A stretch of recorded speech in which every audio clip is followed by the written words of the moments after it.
Miaraba tompoko lahy finaritra tompoko vavy miaraba anao tonga soa indray eto amin'ny fampahalalam-baovao ny fahita lavitra matv amin'ity takariva ity hampanajana ary no anasaina anao anaraka hatramin'ny faran'ireo vaovao izay vao angona tamin'ity androany ity anderintsika hiditra avy hatrany amin'ireo vaovao izay vao angona tamin'ity androany ity.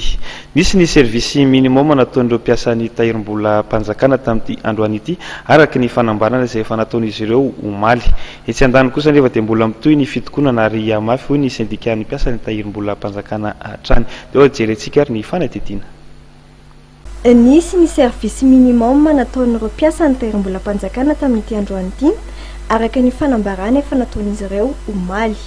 Nisokatra avokoa araka izany ny trésorerie générale, ny trésorerie principale ary ny perception principale manerana ny nosy. Isan'ny toerana nitsidianay moa tetỳ anivo ny trésorerie municipale Tsimbazaza. Tsy vitsy ireo olona izay manana antondràrany amin'ny tahirim-bola mpanjakana no miazakazaka nanararoatra ny 3 andro isin'izay service minimum izay. Isany amin'izany ity lehilahy ity. Raisiny tsara ka. Fa inona ny antony nalianao taty? Droit de parking zany naloa taty. Ity renim-pianakaviana ity dia isan'ny verimaina kosa satria ny birao misahana famambola antondiany tetỳ toerana dia tsy nisokatra tamin'ny orana andalovanay teny toerana. Fa taty tamin'ny herinandro izy fa tsy misokatra zany dia niverina dia naheno vaovao zany maly. Dia misokatra zareo service minimum manomboka androany dia tonga taty kanefa zao tsy misokatra indray ilay izy hatramin'izao nefa tsy hay hatramin'ny firy tsy misokatra io. Fa fantatro fotsiny tsy misokatra izy io dia mba miandriandry kely eo zany. Naka bodakesy tao ambony fotsiny naka le taratasy azo bodakesy fa tsy mifampiankina zany zareo amin'ny commune sy le ato amin'ny trésor ato.